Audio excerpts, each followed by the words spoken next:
Good morning. 10 के दमदार trades में आपका स्वागत है। हर्षद और मैं रहेंगे अगले आधे घंटे आपके साथ। और हमारे साथ पैनल में राजेश सतपुते, राजेश पालवे पिछले शो से बने हुए हैं, निर्मल बांग से विकास सालुंके और एसबीआई सिक्योरिटी से सुदीप शाह भी जुड़ेंगे अपनी टॉप ट्रेड्स के साथ। बिग मार्केट वॉचेस में आज हमारे साथ दो गेस्ट होंगे। 361 के प्रेसिडेंट अनु जैन और केडियानोमिक्स के फाउंडर सुशील केडिया से होगी एक खास बातचीत। इसके अलावा आज कॉर्पोरेट स्कैन में महानगर गैस के एमडी आशु सिंघल भी जुड़ेंगे, उनसे बात करेंगे फ्यूचर आउटलुक पर। लेकिन इससे पहले एक बार मार्केट पर नज़र, और फिर से एक बार बैंक निफ्टी में बड़ी आउट परफॉर्मेंस। 500 पॉइंट की रैली, कल की 1600 पॉइंट की रैली के बाद एक और 500 पॉइंट की रैली, और अभी भी इसमें कोई इंडिकेशन नहीं है कि रुक रहा है। 46,913 पर मेरे ख्याल से एक थोड़ी सी रेजिस्टेंस बाकी है, एक 47,000 पर, जो एक इवन नंबर है, राउंड नंबर है। 47,000 क्रॉस हुआ तो सीधा 47,200 तक के मूव्स आप विद इन नेक्स्ट 1 आवर देख लेंगे। इस तरीके का मोमेंटम इस समय बैंक निफ्टी में है। उसी ने निफ्टी को भी प्रोपेल किया है, जबकि निफ्टी आईटी ने काफ़ी डिक्लाइन दिखाई आज। उसके बावजूद निफ्टी भी अब डे हाई के काफ़ी करीब 2773 पर, और डिस्पाइट निफ्टी आईटी जो इस समय करीब करीब 1% नीचे है, उसके बावजूद निफ्टी में इस तरीके का मूव, क्योंकि आज बैंक्स के अलावा कुछ और स्टॉक्स चल रहे हैं। उनमें रिलायंस सबसे ऊपर आपको दिखाई देगा इन टर्म्स ऑफ कॉन्ट्रीब्यूशन, और बाकी उसके अलावा अदानी ग्रुप स्टॉक्स में एक अच्छा मोमेंटम। अदानी एंटरप्राइजेस खासतौर से, जो सबसे ज़्यादा हाई बीटा स्टॉक है, अब डे हाई पर आ गया 6.5% ऊपर, और शानदार मोमेंटम यहाँ पर। हर्षदा, अच्छी खरीदारी बाजार में बनती हुई। चलिए जानकारों को जोड़ना शुरू करते हैं और फटाफट से उनकी तरफ से क्या ट्रेड्स बन रहे हैं वो भी लेना शुरू करते हैं। विकास सालुंके, गुड मॉर्निंग। एक मोमेंटम मार्केट में जोर पकड़ रहा है और मजबूती देखने को मिल रही है, आपका ट्रेड क्या होगा? हर्षदा जी, देखो ओवरऑल मार्केट का सेटअप अभी भी पॉजिटिव है। एक अच्छा रुझान यहाँ पे देखने मिल रहा है इंट्राडे में भी। तो ओवरऑल यहाँ पे स्टॉक पे से भी अच्छा मोमेंटम देखने मिलेगा। बैंक निफ्टी में यहाँ पे एक अच्छा मोमेंटम कैरी करते हुए देखने मिल रहा है। तो फेडरल बैंक यहाँ पे एक अच्छा कैंडिडेट लग रहा है। यहाँ से एक अच्छा ब्रेकआउट यहाँ पे फेडरल बैंक में देखने मिल चुका है, और वो जो मोमेंटम है वो मुझे लगता है ऊपर में 168 के आसपास एक अच्छा अपसाइड देखने मिल सकता है। यहाँ से नीचे में 152 अभी यहाँ पे एक अच्छा बेस बना चुका है। कल भी हमने देखा था कि उसी बेस पे मार्केट में वो पूरे दिन ऊपर रहा था, और आज वापस 155 के ऊपर ट्रेड करते हुए देखने मिल रहा है। तो 166 और 68 के आसपास के टारगेट यहाँ पे फेडरल में देखने मिल सकता है। दूसरा मेरा रहेगा टाटा केम। टाटा केम में वापस 9 से 80 के ऊपर की रेंज यहाँ पे देखने मिल रही है, और मुझे लगता है यहाँ से वापस नई हाई की तरफ जो 200 डीए में उसके आसपास वापस ये रिटेस्ट करने जा सकता है। तो मुझे लगता है 1020 के आसपास टारगेट यहाँ पे देखने मिल सकता है। तो टाटा के यहाँ पे बाय रहेगा।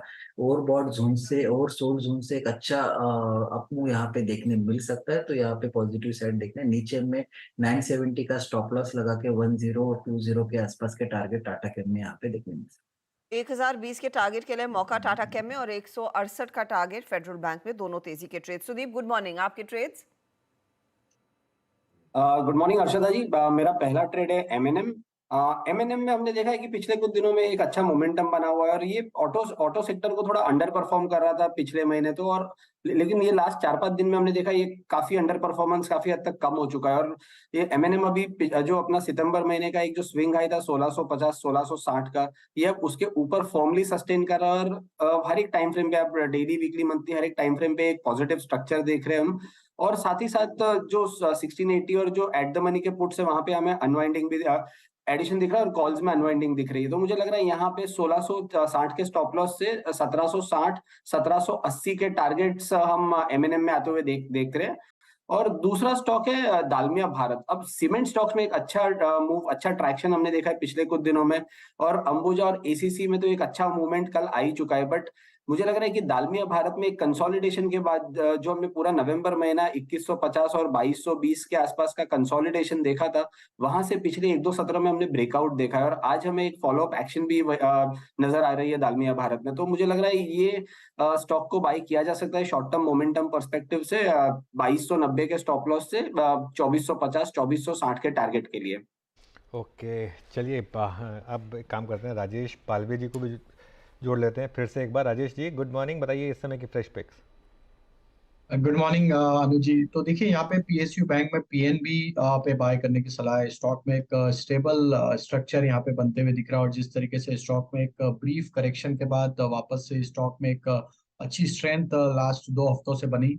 पीएनबी फ्यूचर बाय करने की सलाह। अपसाइड के टारगेट हमें लगता है 89 से 90 की तरफ आते हुए दिख सकते हैं। स्टॉप लॉस जो रखना होगा अभी वो होगा करीब यहाँ पे 84 रुपीज के आसपास। जो दूसरा स्टॉक हमें यहाँ पे पसंद आ रहा है वो है एसबीआई लाइफ का। ये स्टॉक में एक अच्छा मोमेंटम बना हुआ है। हमें लगता है इंश्योरेंस सेक्टर में एसबीआई लाइफ एक अच्छा आउट परफॉर्मिंग स्टॉक यहाँ पे बनते हुए दिख सकता है। एसबीआई लाइफ को यहाँ पे बाय करने की सलाह है। 1490 और 1500 तक के अपसाइड हम एक्सपेक्ट कर रहे हैं। स्टॉप लॉस होगा करीब 1445। ओके, चलिए अब एक काम करते हैं, राजेश सतपुते से भी ट्रेड्स ले लेते हैं। राजेश जी, गुड मॉर्निंग, बताइए आपकी trades. Morning again. Anuj ji, देखिए, आईडीएफसी फर्स्ट बैंक के बाद मुझे कोई अच्छा लगता है वो है एयू स्मॉल फाइनेंस बैंक। यहाँ पे मोमेंटम शुरू हो चुका है, ब्रेकआउट मिला है। 750 का वो लेवल था जो सरपास हुआ है, तो 750 के ही स्टॉप लॉस के साथ एयू स्मॉल फाइनेंस बैंक को बाय करे फ्यूचर लेवल से। 780 785 इसका टारगेट होगा। दूसरा जो कॉल रहेगा वो थोड़ा कॉन्ट्रा ट्रेड है, और कॉन्ट्रा में रहेगा इंडिया मार्ट। मेरे हिसाब से यहाँ पे एक रिलीफ रैली मिलनी चाहिए जो मैं प्ले करना चाहूंगा। रिलीफ रैली का टारगेट होगा 2740 का। 2640 पे यह ट्रेड हो रहा है, बाय करे। स्टॉप लॉस होगा 2600 का। ओके, चलिए ये सारी ट्रेड्स पूरी हुई। अब एक काम करते हैं, एक मैनेजमेंट को जोड़ लेते हैं, उसके बाद फिर मार्केट पर फोकस करेंगे। महानगर गैस का शेयर फोकस में है। दरअसल एमजीएल का शेयर पिछले 5 सेशंस में 7% से ज़्यादा दौड़ा है। कंपनी के ग्रोथ आउटलुक पर चर्चा करने के लिए हमारे साथ कंपनी के एमडी आशु सिंघल जुड़ गए हैं। आशु जी, गुड मॉर्निंग, बहुत बहुत शुक्रिया हमारे साथ जुड़ने के लिए। एक मार्केट में एक अब जो ट्रेंड बन रहा है कि अब यहाँ से काफ़ी केपेक्स पिक होगा, और स्पेशली डोमेस्टिक इकोनॉमी को लेकर आपके क्या प्लान है आगे 1-2 साल के लिए in terms of capex? Capex हम लोग जनरली 700 से 800 करोड़ के बीच में करते हैं। इस साल भी हमारा 800 करोड़ का कैपेक्स प्लान है। ऑलरेडी 300 करोड़ हो चुका है, पर जैसे कि बारिश के बाद वर्किंग सीजन शुरू होता है, तो हमारा कैपेक्स जो है 800 करोड़ के आसपास इस साल एक्सपेक्टेड है। इसके अलावा एक यूनिसन एनवायरो कंपनी का जो एक्विजिशन हो रहा है वो 500 करोड़ का, 550 करोड़ का अलग कैपेक्स आउटगो होगा। वो वन टाइम कैपेक्स। अगले साल भी हमारी इसी रेंज में प्लान्स है कि 800 850 करोड़ तक कैपेक्स करेंगे। Okay. अच्छा आशु जी, मुझे एक सवाल आपसे पूछना है। अभी रिसेंटली पीयूष गोयल जी हमारे एक अवार्ड फंक्शन में आए थे। उन्होंने ये कहा था कि अगले 10 साल के बाद इंडिया में सारी गाड़ियाँ, नई गाड़ियाँ जो भी होंगी वो ईवी होंगी। तो ऐसे में क्या आपके एक देखिए, इलेक्ट्रिक व्हीकल्स एक खतरा है, आप मान सकते हैं उसको, पर उसको थोड़ा और गहराई में समझना पड़ेगा कि किस सेगमेंट में वहां पे ज्यादा। जैसे अभी इंडिया में ज्यादातर जो ईवी व्हीकल्स हैं वो 2 व्हीलर्स और 3 व्हीलर्स हैं, और उसमें भी 90% 2 व्हीलर्स ही हैं। 3 व्हीलर्स में पहले ईवीज आएंगी। अगर 4 व्हीलर्स में आती भी हैं तो अभी मार्केट साइज बहुत बड़ा है, तो सारे फ्यूल एक साथ एग्जिस्ट करेंगे। और जैसे कॉमर्शियल हैवी व्हीकल्स हैं वहां पर ईवी व्हीकल्स के लिए बहुत मुश्किल होगा। स्पेशली आप अगर रेंज की प्रॉब्लम्स है, चार्जिंग का इशू है, और जो बैटरी का वेट है वो बहुत ज्यादा होता है, तो हैवी कॉमर्शियल व्हीकल्स में भी एक ईवी को पेनिट्रेट करना मुश्किल होगा। तो हम लोग तैयार हैं, जिस तरह से मार्केट डेवलप होगा उसके हिसाब से हम अपनी स्ट्रैटेजीज में और उसमें बदलाव करते रहेंगे। आशु जी, गुड मॉर्निंग। मुझे याद है पिछली बारी जब आपसे बात हुई थी आपने कहा था कि आप इलेक्ट्रिक व्हीकल की वैल्यू चेन पर भी कुछ काम करेंगे। कुछ और प्लान्स फ्रक्टिफाई हुए हैं क्या कि कितना इन्वेस्टमेंट इस क्षेत्र में जाए आप करना चाहेंगे? क्योंकि ये एक इनएविटेबल चीज़ है कि इलेक्ट्रिक व्हीकल्स के लिए भी इंफ्रास्ट्रक्चर सरकार बढ़ाना चाहती है, और आप जैसे प्लेयर्स की ज़रूरत होगी सरकार को। नहीं, हम लोग अपॉर्चुनिटी अभी मार्केट में देख रहे हैं। अभी तक कुछ फाइनल नहीं हुआ है, पर जैसे ही कुछ फाइनल होगा इलेक्ट्रिक व्हीकल वैल्यू चेन में, तो हम लोग मार्केट में उसको अनाउंस करेंगे। अभी तक कुछ भी फ्रीज नहीं हुआ है, बट हम लोग डेफिनेटली अपॉर्चुनिटीज स्काउट कर रहे हैं, और अब जब भी कोई सही अपॉर्चुनिटी होगी उसको हम लोग उसमें फाइनल निर्णय लेंगे। ओके अच्छा, आपके कोर बिजनेस पर मैं राय लेना चाहूंगी, क्योंकि नतीजों के बाद भी हमने आपसे ज्यादा बातचीत नहीं की थी। इस पर्टिकुलर क्वार्टर में हमने देखा था वॉल्यूम पिकअप देखने को मिला। आपके मार्जिन्स हालांकि थोड़े बहुत दबाव में आते हुए दिखाई दिए थे। अब मार्जिन्स को सुधारने के लिए अब यहाँ से आगे क्या तरकीब रहेगी, क्या आउटलुक बन रहा है, और लार्जली डिमांड सिचुएशन कितनी बेहतर होने के आसार हैं? मार्जिन देखिए, इस साल हमारे पिछले साल के मुकाबले में काफी अच्छे हैं। पिछले साल पूरे 9.5 रुपए थे पूरे साल भर के, जो हमारे एबिटा पर एससी मार्जिन हम मेजर करते हैं। इस साल हमारे जो फर्स्ट हाफ ईयरली मार्जिन है वो 15.5 रुपए के आसपास है। तो पिछले साल के मुकाबले ऑलमोस्ट 6 रुपए की ग्रोथ है। आगे थोड़ा सा इसमें प्रेशर डेफिनेटली रहेगा, बट 15 रुपए एक अच्छा हेल्दी मार्जिन है। तो अगर थोड़ा प्रेशर भी होता है या प्राइसेस अगर रिड्यूस भी करने होते हैं, तब भी हम 12-13 रुपए की मार्जिन में रहेंगे। ग्रोथ भी आपने जैसे कहा कि पिछले साल के मुकाबले इस साल, पिछले साल 3.42 मिलियन स्टैंडर्ड क्यूबिक मीटर हमने सेल किया था। इस साल हम लोग 3.5 पे हाफ ईयरली में पहुंच चुके हैं और एक्सपेक्टेड है कि 6 और 7% के आसपास ग्रोथ इस साल के अंत तक हमें मिलने की उम्मीद है। 6% तक एक्सपेक्टेड है। ओके अच्छा, कुछ देर पहले आप वो यूनिसन एनवायरो के एक्विजिशन की बात कर रहे थे, क्या सारे अप्रूवल्स आ चुके हैं? कब तक वो डील फाइनली क्लोज होगी? उसमें 5 साल का लॉक इन पीरियड था जो सितंबर एंड में खत्म हो गया है। उसके बाद petroleum natural gas regulatory board में एप्लीकेशन डाल दी गई थी, जो कि प्रोसेस में है। जहां तक हमारे इंफॉर्मेशन है वो बहुत जल्दी ही अप्रूवल आ जाएगा और हो सकता है इसी महीने वो एक्विजिशन हम कंप्लीट कर लेंगे। ऑलराइट आशीष जी, बहुत बहुत शुक्रिया आज हमारे साथ जुड़ने के लिए और हमसे बात करने के लिए। ऑल द बेस्ट आपको। ये बात होगी महानगर गैस की। Thank you. निफ्टी बैंक अब तैयारी कर रहा है 47,000 को क्रॉस करने की। अब इसमें काफ़ी लोग पूछ रहे हैं अप्रोच क्या है। देखिए, इसमें अप्रोच ये है कि अगर आप ऑप्शंस में लॉन्ग हैं और होने चाहिए आप, और बड़ा पैसा बन रहा है, अब एक ट्रेलिंग स्टॉप लॉस की एक स्ट्रैटेजी होती है। निफ्टी बैंक पे करीब 150 पॉइंट का एक वो रख लें। 150 पॉइंट मतलब किसी भी level per day highest point से 150 पॉइंट अगर निफ्टी बैंक गिर जाए, वहाँ पर आप प्रॉफिट बुक कर लें। अगर आप सिर्फ नियर टर्म ट्रेडर और आपके पास वो थर्सडे वाला ऑप्शन रखा हुआ है, क्योंकि इसमें क्या होता है कि कई बार बहुत जल्दी वैल्यू गिर जाती है अगर आप उसमें बने रह गए। तो इसके लिए, तो अगर सिर्फ नियर टर्म की अप्रोच है आपकी, तो मैं इसके लिए बता रहा हूँ 150 पॉइंट का वो एक फॉर्मूला होता है जिसमें आप वो अप्रोच रख सकते हैं। लेकिन मुझे लग रहा है कि एक बार 47,000 क्रॉस होगा तो और 200-300 पॉइंट बैंक निफ्टी में ऐड होंगे। चलिए एक काम करते हैं, क्यों ना रिकॉर्ड हाई पर बात की जाए एक दिग्गज से, और यहाँ पर क्या bank Nifty finally out perform करेगा या नहीं, कहाँ पर रैली आएगी। 361 की प्रेसिडेंट अनु जैन हमारे साथ जुड़ गई हैं। अनु, गुड मॉर्निंग। बहुत इंतज़ार कराया बैंक निफ्टी ने, लेकिन देर आए दुरुस्त आए। पहला सवाल बैंक निफ्टी पर ही, अब क्या करें?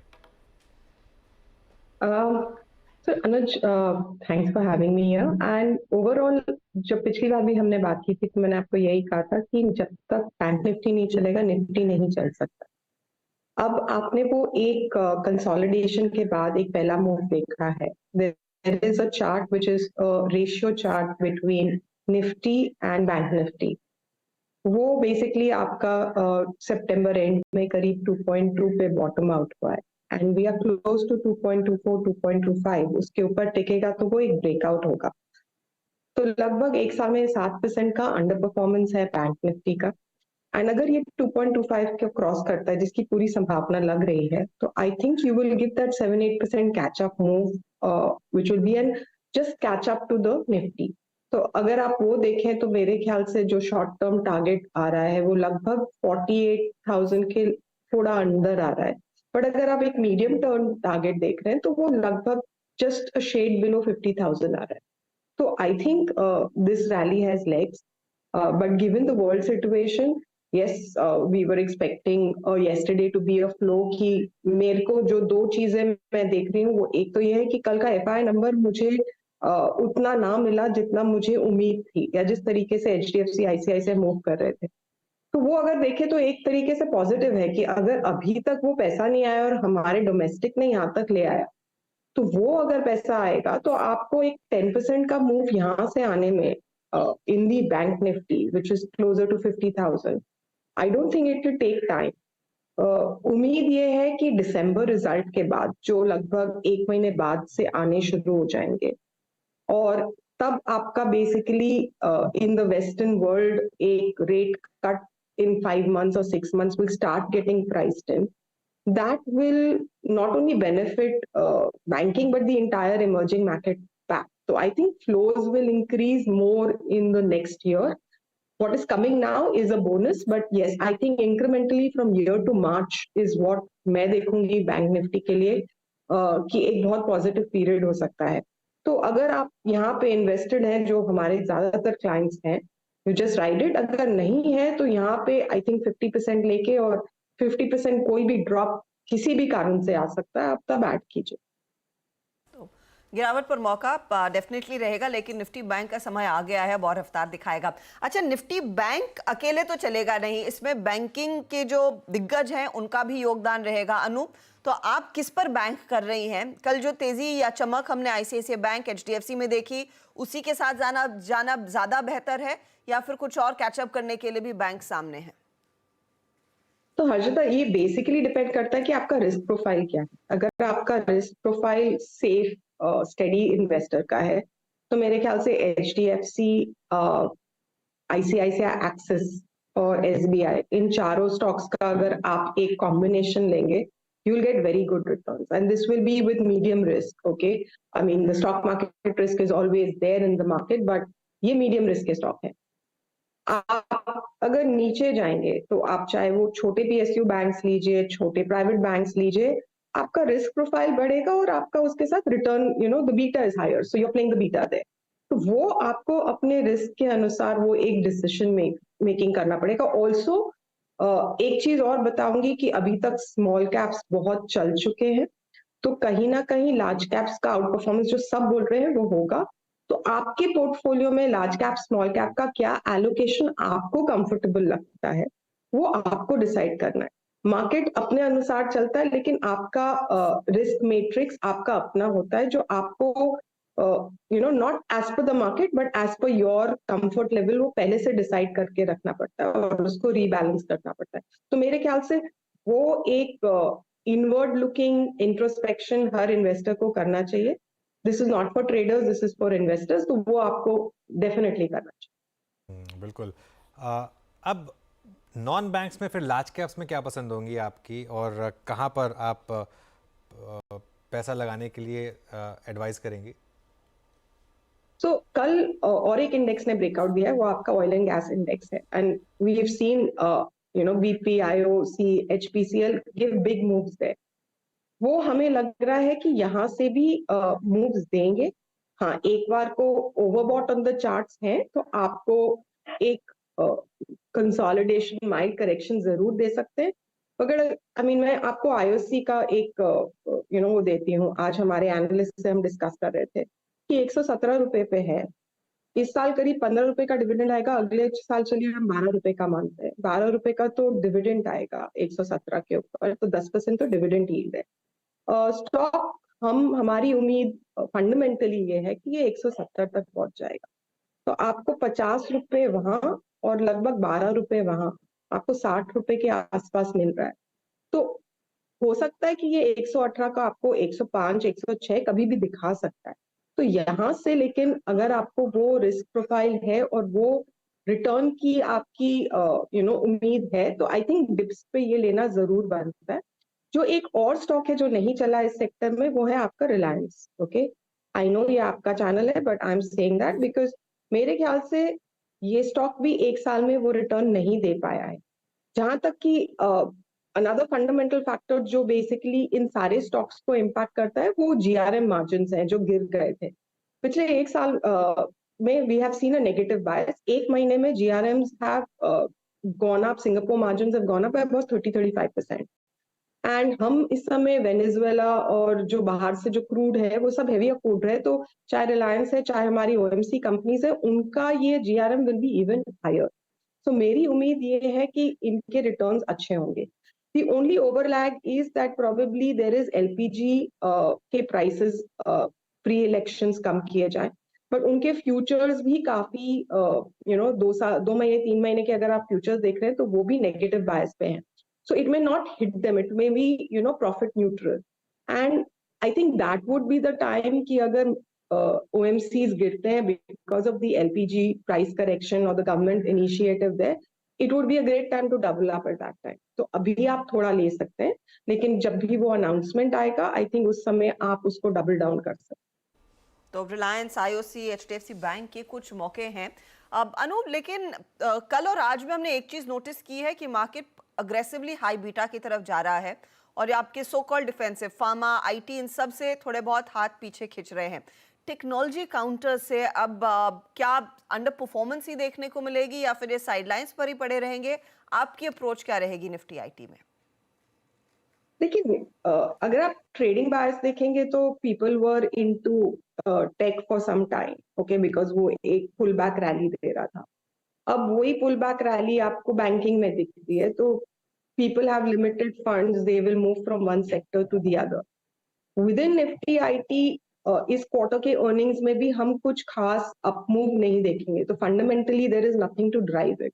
Probably the only part of Nifty IT which will probably give momentum वो रहेगा आपका, जैसे हमने टाटा टेक की लिस्टिंग देखी थी, तो उस हिसाब से साइंट है, आपका LTTS है, टाटा एलेक्सी है, तो डिप्स में आप उनमें बाइंग जरूर देखेंगे।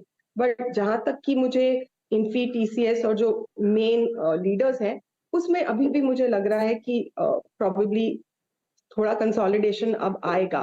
जब तक बेसिकली उसमें कोई बड़ा ब्रेकआउट नहीं आता बिकॉज ऑफ रिजल्ट्स, जो मेरे ख्याल से 2 क्वार्टर तक आपको थोड़ा बहुत 3-4% ऊपर नीचे मिलेगा, कोई मेजर बाइंग नहीं मिलेगी। एक और जो आपको मैं नोट पढ़ रहा था, उसमें मुझे जो स्टैंड आउट लग रहा था वो है बजाज फाइनेंस। आपके हिसाब से यहाँ पर भी बड़ी तेजी बनने की तैयारी है? नो, देखिए, बजाज फाइनेंस ने 8,000 रुपए तक गया था, और ये कैविएट है कि हमारे पोर्टफोलियोज में है और मेरे पर्सनल होल्डिंग में है, तो I have to give that declaration. अभी 8,000 रुपए गया था, उसके बाद इसने 7,000 का लेवल टच किया था because of the RBI action and because both on the risk parameters NBFC किए थे। Now, according to us, it is a company which will resolve this in 1 quarter. And if it resolves it in 1 quarter, the bounce back, अगर आप technically देखें तो ये अभी 74 तक, कल 74.20 जो उसका एक मेजर रेजिस्टेंस है, वहां तक गया था, अभी उसके आसपास आज थोड़ा, बट मेरे ख्याल से ये इसके लिए जो अगर लेवल देखना है हमको, तो वो 7,550 का है। अगर 7,550 क्रॉस करके ये होल्ड करेगा, तो ये वापस 8,000 बहुत जल्दी पहुंचेगा। वो हो सकता है कि जिस दिन आपका वो अनाउंसमेंट आए कि RBI has kind of restored its ability to give those loans, शायद ये उस दिन आए, तो वो मेरे ख्याल से एक चीज होगी। दूसरा होगा क्वार्टर रिटर्न्स, तो आपका क्वार्टर रिजल्ट्स इसका जैन फर्स्ट 10-12 डेज में आ जाएगा, तो उस समय मेरे ख्याल से तब तक ये शायद ऊपर नीचे चले। और the other thing which is there is कि ये चाहे आप HDFC बैंक देखें या बजाज फाइनेंस देखें या ICICI बैंक देखें, ये तभी मोमेंटम पकड़ेंगे जब आपकी FII बाइंग मोमेंटम पकड़ेगी, जो मैं वैसे भी आपको कह रही हूँ कि वो जनवरी में पकड़ेगी। तो वो पीरियड आपके लिए इन स्टॉक्स के लिए इंपॉर्टेंट है, तो तब तक आपको शायद ये धीरे धीरे एक्यूमुलेट करने पड़े। बट आई थिंक जैसे ही वो पीरियड आएगा कि FIs will come and stick to where there is liquidity, where there is value and where there is very good management precedence, तो ये तीनों चीजें जो मिलती हैं वो इन तीनों चारों बैंक्स में मिलती हैं। जो 4 बैंक्स मैंने आपको गिनाए, और प्रॉबेबली NBFCs में आप अगर वो नाम ले लें तो वो भी 1-2 हैं, ये है, चोला है, प्रॉबेबली अब जियो नया नाम है, तो ये 5-6 नाम्स में आपको a lot of FI flows दिखेंगी। वो I think nobody can predict कि वो फ्लोज किस दिन स्टार्ट होंगी, बट वो जिस तरीके से फ्लोज आनी थी वो कल के नंबर से तो मुझे नहीं दिखी कि वो आई। ऑलराइट अनु, बहुत बहुत शुक्रिया आज हमारे साथ जुड़ने के लिए और हमसे बात करने के लिए। Thank you so much. चलिए हर्षिता, अब 47,200 जो हमने कहा था, एक 47,000 क्रॉस हुआ तो 200 पॉइंट अपने आप जुड़ जाएंगे। ये ना, ये वो वाली मार्केट है जिसमें आपको कुछ नहीं करना है, बस बने रहना है, अपने ट्रेडिंग स्टॉप लॉस एडजस्ट करते रहना है।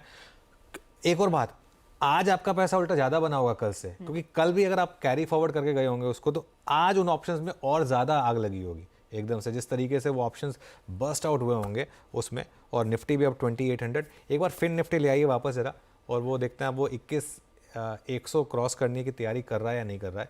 21,060, 21,065 पर इस समय 21,100 क्रॉस होगा तो यहाँ पर भी मुझे लग रहा है एक और राउंड ऑफ बाइंग आएगी यहाँ पर, लेकिन शानदार मोमेंटम है मार्केट में। चलिए अब कीडियानॉमिक्स के फाउंडर सुशील कीडिया से जानते हैं कि इस समय उन्हें कहाँ से तगड़े एक्शन मिल रहे हैं। सुशील, गुड मॉर्निंग।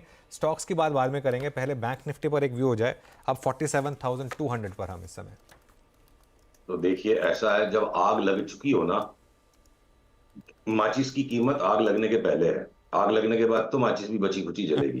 तो इस आग में अपना तो दिमाग काम नहीं करता है कि यहाँ चढ़ के कूद के कोई पैसे निकाल के बाजार से आ जाएगा। आप ये देखो, बैंक निफ्टी की डेली चार्ट जो है, ये अब अपने रेजिस्टेंस लाइन के पास है।